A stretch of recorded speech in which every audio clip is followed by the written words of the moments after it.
Arctic cold climate heat pumps are specifically designed to work in temperatures below freezing, as low as negative 25 degrees Celsius. Few people realize that the air below freezing has nearly the same amount of relative energy as it does above freezing. By understanding that concept, you can really understand how a cold climate heat pump works. When you look at these cold climate heat pumps, think about the fact that warm air has more energy and more molecules colliding compared to cold air, and will naturally migrate to cold air until an equilibrium is established.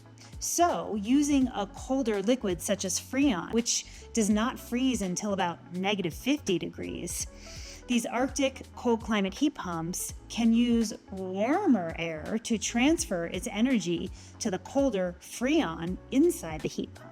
Different substances have different boiling points, and this can be changed by adding or removing pressure. In cold climate heat pumps, the refrigeration cycle uses Freon, which transitions from a liquid to a gas at a much lower or colder temperature compared to water. And by adjusting the pressure of Freon, these cold climate heat pumps can manipulate when this phase change occurs. So these heat pumps use a refrigerant called R410A, which is more suitable for storing energy in colder conditions. And the temperature of this refrigerant can be made to boil at as cold as negative 50 degrees Celsius by reducing the pressure inside of the heat pump.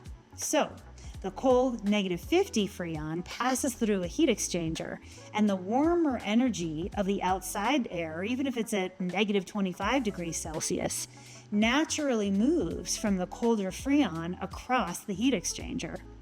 This causes the Freon to absorb the energy, and it heats up the Freon so that it evaporates or boils and turns into a gas.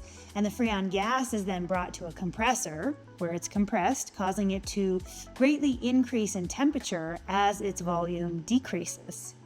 This hot gas is then transferred over another heat exchanger in which the other side is colder, using water and glycol, and the energy again transitions from hot to cold and heats as water and glycol loop as that enters into the home.